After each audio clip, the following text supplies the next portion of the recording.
I've never forgiven Letterman for that. Why? Because Letterman brought him on for that stupid Super Bowl promo spot with Oprah. Jimmy Kimmel pointed out, it's like, we had him. He was dying. Everyone hated him. And he threw this lifeline that made him look like, we're all still friends. Huh. Does Letterman maybe not like Conan? Letterman likes Conan a lot. No, Letterman just said, I think it'll be funny. So let's go ahead and do it. And by the way, it wasn't funny. Yeah, I'm sure it's not fun to hold a grudge for a long time if you don't have to. So I'm sure eventually Letterman was like, not let's bury the hatchet, but like an at least like I don't hate you move. Yeah, do that a couple of years later. Like not within a month of him totally screwing over Conan. Yeah, well, I'm sure there's a lot of people that are like, I owe Bob Saget a dinner, and I'll get around to it. What? You can't just be like, I'll do that later. You don't know. That's You only might fucking comparable die. if somebody killed Bob Saget. No, but he's like, we're both getting older. I'm going to forgive the guy because who knows? We might die. Okay.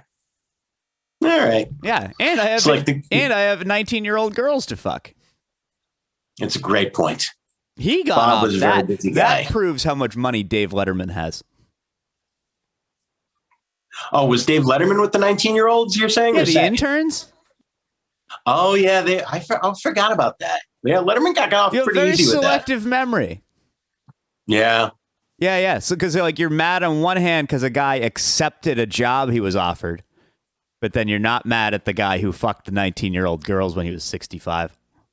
No, wait a second. All right. A few important factors there. One, was she 19? They were interns. They're interns, and he should not have done that. Absolutely correct. All I'm saying is nobody lost a job because of it. Oh, if anything, somebody got a job. Paul, we're going to edit this out. Here's what bugs me is just, and some of it's Conan's fault, where it's like, you trusted a guy who had absolutely nothing else in his life but The Tonight Show to give up The Tonight Show. I mean, Conan O'Brien's my favorite late night host. Possibly the only one I've ever liked. But I love Conan. Yeah. But he wasn't as good at doing the monologue as those guys. Like his best shit. Conan's best shit was always the sit down and like the interview and the sketch. So like the reason Leno, he was objectively good at standing and telling jokes for 10 minutes. Before The Tonight Show. I'm sorry. And I get part of The Tonight Show is appealing to the widest possible base. Yes. I refuse to accept that A, those jokes were funny, or that B, he thought they were funny. It's not like it's a Bob and Tom kind of thing. Like it's not, the Bob and Tom show? It was like the biggest radio show in the Midwest. It was just comedians doing their acts to no one and fake laughter. But, at the end of the day, people just want to hear 10 minutes of shit jokes and go to bed. Yeah. They're not looking for so Conan's like weird masturbating bear, which is fucking great. Like it just isn't going to work to like middle America. All right. So Dan Ball. What about sports? You like sports at all? On Team J. Have you been drinking the same coffee on every episode?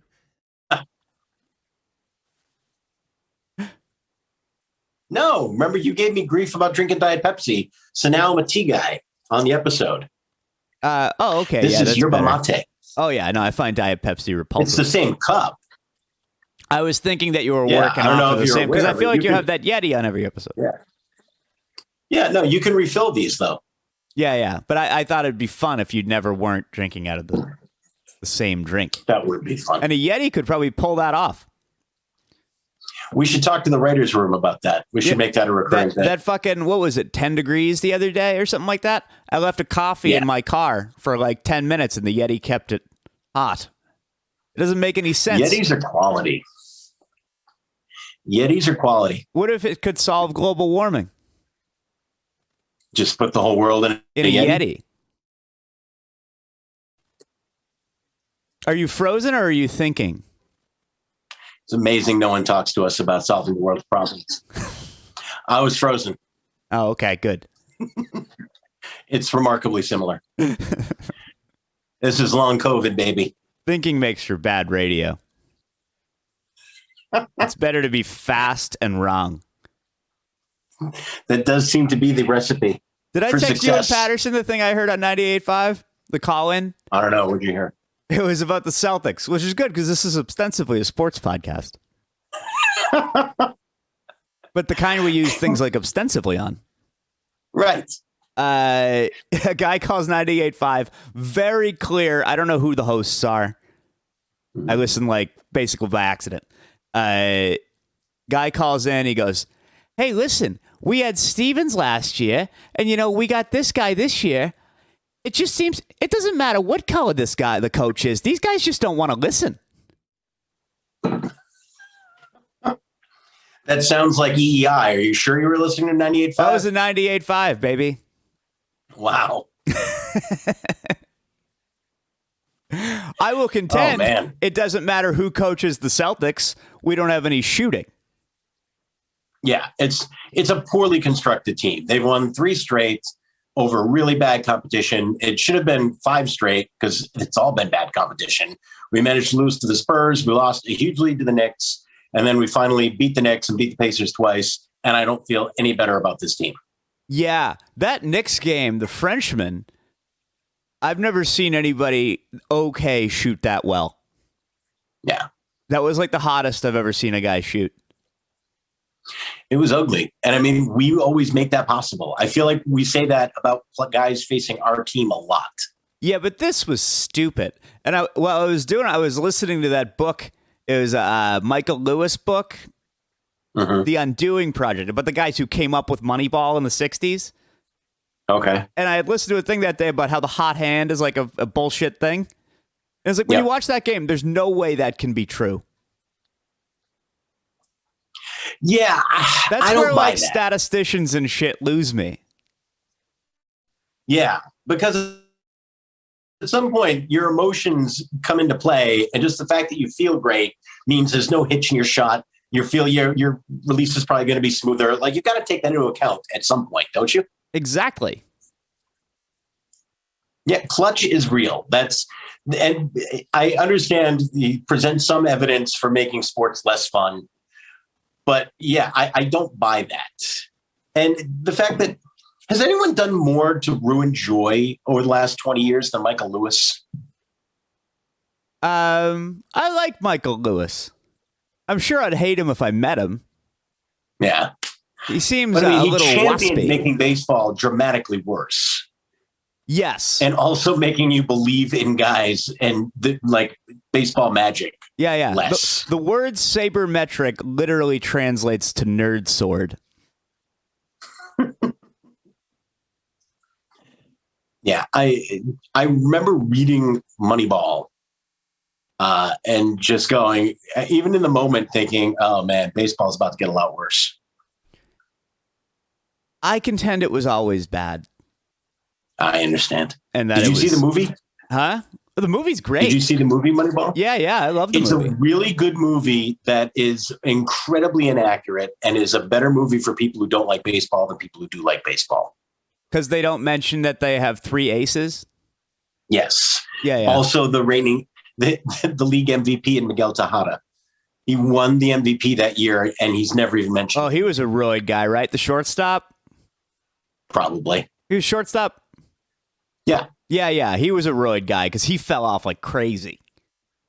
Well, he got old. I mean, anyone who was great during that era, I suspect, was most likely on steroids. Yeah. But at the same time, I mean, part of it was just that he was older than he said he was. And he actually played for a long time. So he didn't fall off a cliff. He rolled down a hill. Yeah. And he got worse, which is what players do. Who do you think lies more? Is a Dominican baseball player about his age or a guy trying to get out of Vietnam? I think anyone with the opportunity to lie about their age lies about their age. Yeah. Shit, I can never remember the comedian's name. He was on Stern once. He was talking about how he started admitting to his real age. He was like 82 or something like that.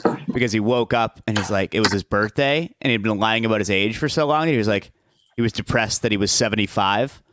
And then around the middle of the day, he's like, oh, fuck, I'm 82. It was like at a certain point, it becomes a silly thing to lie about, you know? Yeah. Yeah. But David everyone Brenner. given the opportunity. David Brenner. What is that? It was David Brenner. David Brenner? Yeah. That sounds like a David Brenner story. Yeah, yeah. There's some good stories about him. The story at Caroline's, he shows up to do a guest spot, and the host says, would you like me to say anything? He goes, don't say anything. Don't even say my name. And he just goes up and he starts crushing. He like throws down. He gets like a standing O, puts the mic in his hand. He goes, okay, are there any questions? And then somebody in the crowd goes, yeah, who the fuck are you? Some guy just shows up and kills unannounced. Pretty good. David Brenner was very good. I don't know anything. I only know stories about him. He's an interesting guy. He was a dominant comedian who like hurt himself later on by complaining that everyone who did observational comedy was ripping him off. Yeah, that's a tough, it's tough to lay claim to having eyes. Yeah. Yeah. Like you can't call shampoo. Yeah, it's too vague. You know that thing where you see stuff and comment on it? That's my thing. Yeah. Yeah. Man, we're taking down everybody. Even David Brenner's not safe from us. Yeah, yeah. Although there was a time when, like Mark Twain, he was the first comedian, right? So he probably had a fucking easy time coming up with stuff. Nobody else had said a joke. He didn't have to run any joke by anybody. Shakespeare was funny. I've never bought that Mark Twain was the first comedian thing. Well, you'll have to take it up with him. I will. If that pussy ever calls me back, I'll definitely take it call up. Samuel Clemens or his nephew Roger. And somehow we bring it all back. Less well-read Clemens, of course. Are you noticing that the narrative is now becoming? It went from we have to separate the Jays to okay, we have to keep these guys together and change everyone around them. I can't remember a team where the narrative changes. That's the way I feel now. I never felt that way more dramatically. But you were always kind of team keep them together, weren't you? No. I was team separate them. Were you? Yeah. I was like, you got to get apart. And then they were about to do it. And I was like, don't do it. It's just like my parents' divorce. I was all for it. And then last second, it's like, let's see if you two can do something better in a year. But the divorce turned out for the best. So maybe we do need a trade.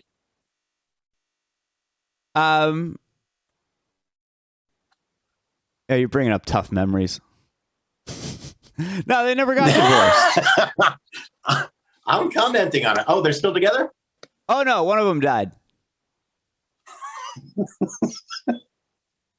All right.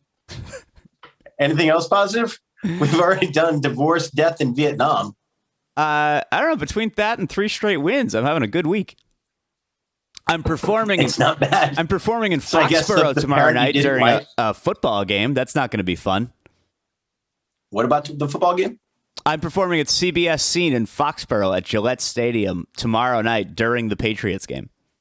Oh God, why are you doing that? Well, it's my livelihood. Oh, I guess. Man, that's a tough gig. Yeah, it's going to be tricky. And last night I went like, last night I saw Ryan's intern there, and I was like, "Hey, are there any tickets sold to that?" He's like, "Actually, yeah, it's like 56 tickets." I'm like, "That's pretty good. The place only holds like 80." And he goes, "Yeah, it's 2 birthday parties." Oh, that's a nightmare. But I'm thinking maybe they can. I'm thinking maybe they'll cancel each other out. Well, but at least there's a super contagious virus going around right now. What do you mean? I'm just saying, like, on top of everything else, there's also the Omicron variant spreading wildly and making people feel weird about being indoors for shows. You know what else is contagious, Mike? Laughter. What? True. Yeah, I don't know. I was actually supposed to be at the studio tomorrow night, and I've been still having my long COVID symptoms. Yeah. And we got the virus, and I was like, would you mind if I'm not there? Why can't you just do a set like this? This is worse than nothing. What is worse? Not our podcast, which is clearly gold, but hey, that's actually a good name for a podcast. Worse than nothing. Zoom comedy was worse than nothing. It made you feel worse. And doing a Zoom show made me feel worse about it than not doing anything. Yeah. If I was getting paid, I got paid a couple of times to do it, and that made me feel really bad. Yeah. The money made you feel worse? Huh? The money made you feel worse? Because you feel obligated to do good. Yeah. You know what I mean? And if people are on mute, but if it was just a free thing, like it was, I viewed it as more of a social thing than anything. Yeah. The social aspects were okay. I didn't hate having Zoom get-togethers. Have you done Zoom poker? Those were okay. Like Zoom Monopoly was fun. We didn't do any Zoom poker. I know for a little while, like Janet McNamara was running a little poker thing. Yeah, I did that one night. And then I realized once again, I like to play poker once every 15 years. Yeah. It was terrible. Just because you're serious about poker. You would hate me. You would fucking hate me. Yeah. I bet out a turn. I fucking do everything wrong. Drives me crazy. I'll have you shuffle for me. That I'm fine with. I'm happy to shuffle for you. It speeds up the game. Yeah. Oh, yeah. No, it'll speed up the game, but me betting out of turn will easily offset it. Tynan almost choked me one night. The tough thing about those games was, one, the blinds went really fast, so the game was over quickly. And two, like everybody just played every hand they were dealt. Yeah. So eventually you're just kind of like, all right, I guess we're just gambling. Yeah, yeah. I actually won the slot machine. I won $80. Janet had a real poker night that I won a bunch of money at. Like $80 or something like that, because I showed up and, it was a $20 buy-in or something. And I just kept going all in. I'm like, I don't care. I'll lose $20. Who gives a fuck? But everybody was acting like it was a big, because they were really playing. Oh boy. And that was your last time being invited? I think I just got COVID. Yep. All over you. Yeah. That's why we're Zooming. This 5G is really good. I told you, man, I'm still like, I got like the symptoms lingering. Yeah. Yep. Well, I'm sorry to hear that. I'll be okay. Okay. Well, can we? And hopefully I'm Delta proof. Oh, you got Delta? No, I got Omicron, but it's supposed to give you good immunity against Delta. Oh, all right. Cool. There you go. So it's like a Hulu Plus situation. Exactly. I get ESPN Plus just because I got Disney. Fantastic. All right. So it's like you're filled with Beatles docs and Brady docs. That's fucking great. I couldn't get through the Beatles doc. I'm not even going to try. No, I gave it a shot because everybody was talking about it. I'm sorry. It's 3 parts, 6 hours. Yeah. I watched a couple good ones. I watched that Belushi one. That was a good one. It's an hour and a half. Yeah. That's a perfect an appropriate amount of time. I just want to know he was funny and then he died. Yep. Yeah. Yeah. Probably could have just said that. Perfect. Yep. I mean, it really could have been a tweet. Yeah. Yeah. It really speaks to how obese America became that he was the fat guy. Yeah. You know what I mean? Like, it really is noticeable when you look back on that and you go, and then 10 years later, it looks like fucking Chris Farley ate John Belushi. Yeah. Yeah. Well, cocaine. I mean, everyone was that's so not how cocaine works. Everyone who was so well, it helps keep you trim. I mean, you keep moving around. Oh, but Chris Farley did cocaine too. He did, but I mean, he ate massive amounts of food. He must have been doing something wrong. You'd think. It seemed like he was making all the right choices, but I guess he was secretly making some poor decisions as well. Yeah, yeah. He was the funniest guy ever on that show, I think. You think Chris Farley was the funniest guy? Yeah. More over like Eddie Murphy and Will Ferrell? Nope, you're frozen again. You were frozen. Are you back? I can't be frozen. Yeah. I'm right here. I don't know. You can still have a bad signal. I don't know who's responsible for it. I feel like this one's not going in the Hall of Fame. What do you mean? This particular podcast. Hey, but you brought it back to sports. I did. There you go. How about that Patriots game tomorrow night? How you feeling about it? Oh, I think we're 4-point underdogs. We were, yeah. Is it last I checked? Has it gone to more? I was surprised it's only that. I think it might even be a little bit lower because it's going to be so cold in Buffalo tomorrow night. Oh yeah, hang on, two guys we know, Mike O'Brien and Scotty Lombardo, are driving to go to the game. Oh, that's insane! Lunacy. Ugh. I wouldn't go if it was here and it was free. Nope. Because I'll be performing at the CBS Scene. Buy tickets. What's going to be less pleasant, being outdoors in Buffalo for this game or indoors at the CBS Scene? Many beatings will be had on both accounts. No one's coming out of either performance healthy. No, I don't really see a way this could be good for us. It seems like we're really limping into the playoffs. Yeah. Wow. Tickets are really cheap for a playoff game. Hold on. Is that the lowest StubHub? On ESPN right now, it's Vivid Seat saying tickets as low as $43. Fuck. Yeah. Wow. Yeah. Here it probably would be 300. They'd be more expensive. Yeah. Well, it's because we live in a good place. Wow. That's one of the perks to living in Buffalo. Shit's cheap. Shit's cheap, man. What? I don't know if it's my COVID or what. I feel so off today. What would you say is your bottom 5 upstate New York cities? I mean, Syracuse is right up there. Albany's tough because they've got such an attitude about being the capital and nobody respecting them as the capital. Yeah. And then they're always shitting on Schenectady. Right? Yeah, like they're any better. At least Schenectady's got a Greyhound station. I can get the hell out of here. Binghamton, tough town. Haven't been to Binghamton. Good college there. They beat the shit out of Edward Norton and Matt Damon in Rounders. That Ithaca was nice. What is that? Ithaca was nice. Ithaca is a nice town. I like Ithaca. Yeah. Well, it's settled. We're moving to Ithaca.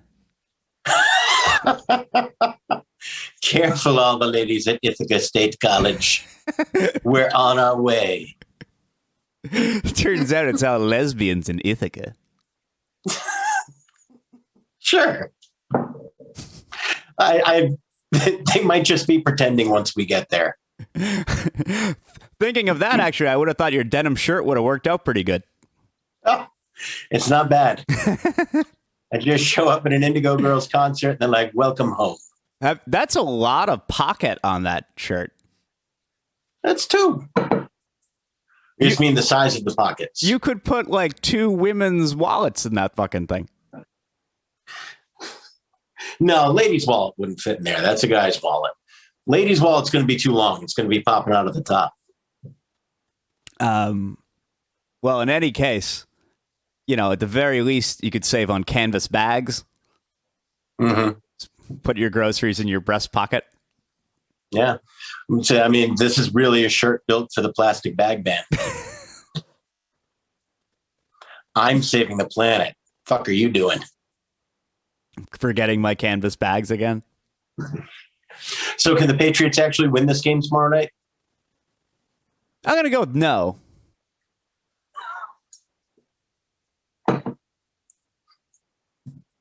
All right, that's the breakdown we're looking for from Dan. We beat them once under ridiculous circumstances, and then they beat the shit out of us, right? They beat us. They didn't beat the shit out of us. What was the score? We beat them pretty soundly. What was the score? Hang on, I'll look. What was it? I felt like we ended the year bad, is my point. We did end the year badly. No, there's no 2 ways about that. Lost 3 out of 4, and we should have won at least one of those games too. And if we'd won one of them, we win the division. Yeah, I mean, it was not a good finish. Yeah. But whatever. I mean, we're better than last year. Who gives a shit? They're moving up.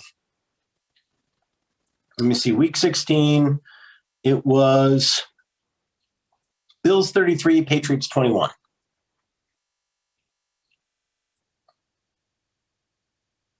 It's 12 points.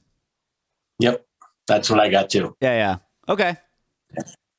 Yeah. It's not a pounding. I mean, it's not like when we beat Jacksonville 51-20 or all right. like Yeah, I think it'll be 50-10. something like that again. I don't think we'll get blown out, but I think I see us losing by multiple scores. I don't see us winning this game. No, but I think Buffalo is going to make the Super Bowl. Yeah. It's been a nice surprise. I still don't believe in Buffalo, though. I'm still Kansas City. Do they still have Scott Norwood? No, I think he retired 2 years ago. That'll help. At the young age of 68. 68 years old. Yeah. Did you ever watch the 30 for 30, the Four Falls of Buffalo? Yeah, they had more Hall of Famers than the Cowboys. Yep. There's a ton of talent on that team. Yeah. That documentary bummed me out. Did you like football more then when it would be like a 12-6 score? No, I like it better now. I think I do too. I definitely like hoop more that they score. Yeah, it's better. I mean, the only thing that saved basketball in the 90s was Jordan. Yes. Yeah, it was like McGuire and Sosa, same deal. It was a very top-heavy time. Yeah. But now the whole NBA is pretty good. I think so. Like even the Spurs. And there's more balance to it. Even the Spurs, who suck, they beat us. Mm-hmm. But it's like, yeah, they have pretty good players. I think a lot of that this year, though, is just a function of COVID. And, like, you never know who the hell is actually going to be on a team on any given night. Mm-hmm. I can't believe Lance Stevenson is in the NBA. I can't believe he hasn't been. Huh? Oh, no. I was watching. He plays well. That guy's a clown. I mean, he's a clown, but a talented clown. The guy could always score. I don't know. I think he's a little bit bigger, a little bit dumber Westbrook.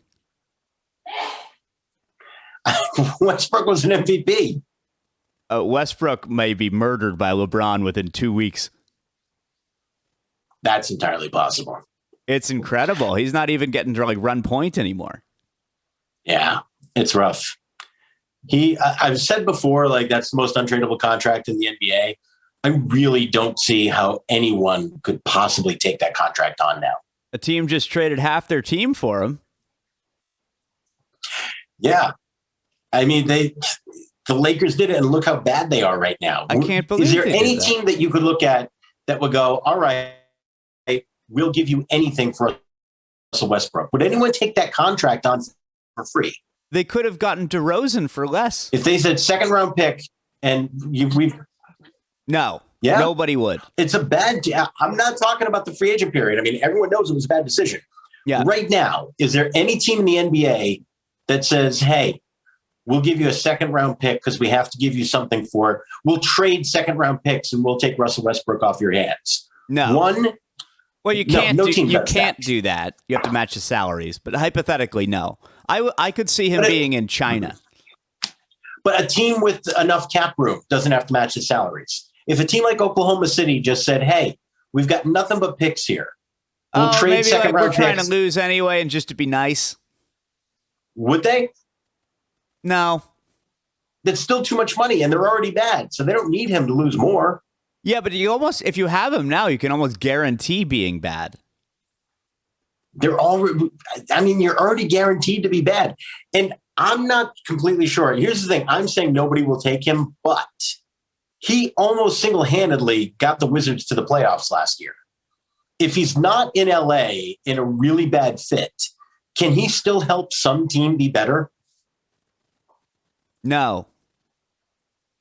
No. Sorry for very definitive answers, but no, he's gotten older. If you lose a step and all you have is athleticism, you officially suck.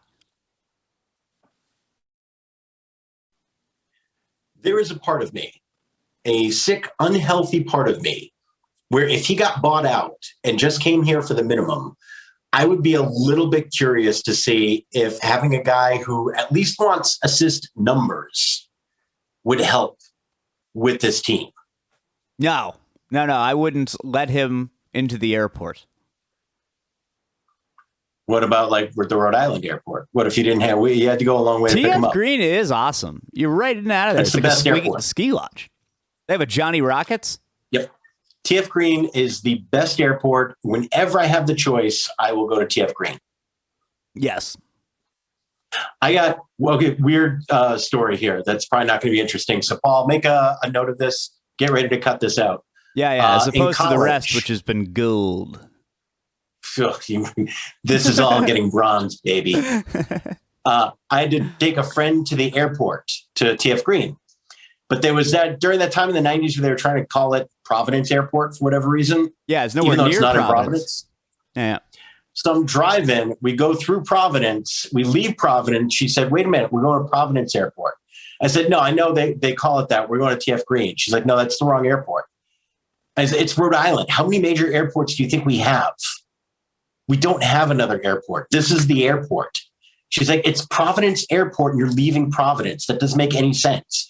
And we're fighting about this and we're driving to TF Green and we get there. She sees we're in Warwick and she says, all right, well, don't go anywhere because I need to talk to them and figure out what I could do with this ticket now.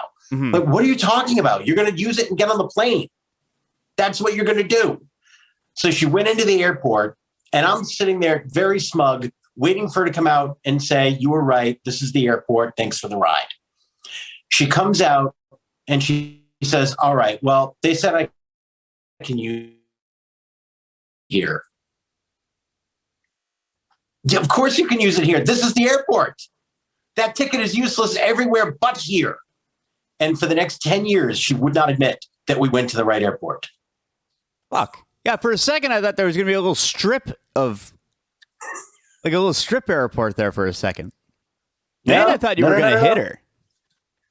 No, there was never any violence. No. But so yeah, on I mean, one she's hand, got a I was ticket. pleased, and the other, I was a little disappointed. She's got a ticket for Delta. Like, how many airports do you think Delta is flying out of in a state the size of Rhode Island? One time I flew in, I was doing SCAD, the Savannah something art and technology college. Okay. Sure. Sounds right. So I flew to Savannah. Everything in the contract said Savannah. I get there. I fly JetBlue. I call the kid, the school or whatever. And I'm like, hey, pick me up. I'm at JetBlue. And they're like, we don't have JetBlue. And then they didn't tell me it was the Atlanta campus. So I had to rent a car and like General Sherman my way to fucking Atlanta. And then I like call them halfway. I'm like, yeah, I'm 3 hours from you. Oh, Jesus. And they're like, is it that far from Savannah to it's Atlanta? 4 hours. It's a 4 hour drive. So then I rented a cool car. It was a very pretty drive. But then I was like, look, I'm not going to get there until like 8:30. The show was supposed to be at 7:30. And they were just like, oh, we'll wait. Like I'm AC/DC. I can like show up an hour late. There was no opening act. It's college. I mean, yeah. All right. Everybody just hang out for a little while. Then I had to drive back to Savannah. Yeah, you had an extra 8 hours of driving. Yeah. No profit made. Oof. Wow. Was it at least a good show? Some profit. I have no idea. It was completely wasn't good. Okay. It's a college show. How many college shows are good as a percentage? 50-50. Yeah. Yeah. I mean, because it's still. I think that's true too. Huh? College shows get a bad rap, but I think they're 50-50. Exactly. Yeah. But I'd say most gigs are better than 50-50. Yes. But they also pay worse than college gigs. Yeah. That's the one thing that makes it okay is you're getting paid okay. But yeah. But usually they're somewhat attended, and if they're not, it's not your fault. Yeah. One time, me and John Ozale did a college in Farmington, Maine, and there were 6 people in the crowd. So I was like, what if we just went up together and we'll do like a kind of tag team podcasty thing? And then we got a complaint. Like, how could we make this worse than... One of my first paid gigs was at Brandeis. I was only maybe like 5-6 months into comedy. And some students came to a show at the studio to pick comedians. Yeah. And they picked me, which is cool. Brendan Small and Larry Murphy were hosting. And there was only one microphone. So that was when they were doing all their like sketch bits and songs. Yeah. But you couldn't hear them well because there was only one microphone. So whenever they would come up, like the audience started getting mad. And there was never a time where they were like, oh, maybe we won't do the Jellyfish King. They did it all. And at one point, somebody threw a shoe at them during the show. And Brendan talked about that for years. One of my first ones was at Brandeis. I opened for an a cappella group. They had like an award-winning a cappella group. And I was filthy. I was so dirty. I only had like 7 minutes. And I felt really bad because I was being like dirty. And I almost wanted to say to them, like, look, these are the only words I know how to say. I was asked to be here and I have nothing else. I don't even know how to say hi. It's true. It's not like they didn't know they were singing Angel from Montgomery. They should have picked an act that was more conducive to Bonnie Raitt. They should have had a guitar act open for him and then smash his guitar. Just to show the evolution of music. Yeah. Have you ever seen a college a cappella group that did use instruments? No. Yeah. One of the a cappella groups at my college, they always used to bring out like a little bongo drum or they'd bring out some shakers. And it's like, well, now you're just a poorly equipped band. Yeah. If you're going to have just that for music, you should have no music. This is cheating. Yeah. What was that great? Yeah. Colin Quinn had a great joke. Your acapella. Colin Quinn had a great joke when he was doing the news on SNL. He's bombing on it. And he goes, hey, what's up with last week? We had the Spice Girls on. They had backup singers. There's 5 of you. You don't play any instruments and you have backup singers. There's something wrong. Yeah. I remember that joke. Yeah, that was a good one. And I stole it just now. It's as long as you credit it, it's not stealing. It's sharing. It's sharing. All right. I think we've shared enough joy with the world for this week. Oh, yeah. And right, sorry, Paul, I overslept the other day. It's fine. It's fine. Noon appointment. Can't make it. Missed it. Yeah, when you were talking about which radio show you're listening on to 98.5, I'm thinking, I imagine it wasn't the morning show. No. So, yeah, whatever's on at noon. Who's on at noon? That'd be Zolak and Bertrand, I think. Oh, okay. Yeah, they sound racist. How much would you need to get paid to do the 6 a.m. to 10 a.m. shift? Oh, 20 grand. Anything. Any job. You think you could do it? Could you do? I would just sleep. Could you function? I would just sleep at night. Yeah. I always thought that would be the way to do it, is you stay awake and you go to sleep right after work. Like you do the show, and then you come home, then you go to bed. You treat it like your regular. That's when you're at your most lively, is when you're fucking exhausted. But it's like your stand-up routine where you just go, all right, I'm going out to work and then I'm hanging out a little bit and then I'm going home and I'm going to bed. And then I wake up and then I'm doing my day until I go back to work. Yeah, no, I think that's what they do. Most of the morning show hosts that I've listened to, they do sleep at night. Okay. And they get up around 4:30. Ugh. Yeah. That would be rough. I used to wake up at like 5 to work at a golf course. Not fun. But that's many presidential administrations ago. I work midnight to 8 a.m. It takes a lot out of you. Yeah. It's not easy. What was that gig? That was when I was living in LA. I worked at a casino. I didn't know that. I didn't know there are casinos in LA. There's a casino in LA? Oh, yeah. A bunch of them. Really? Yeah, a bunch of card rooms.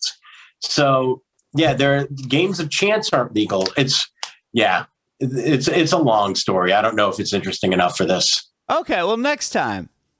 Next time.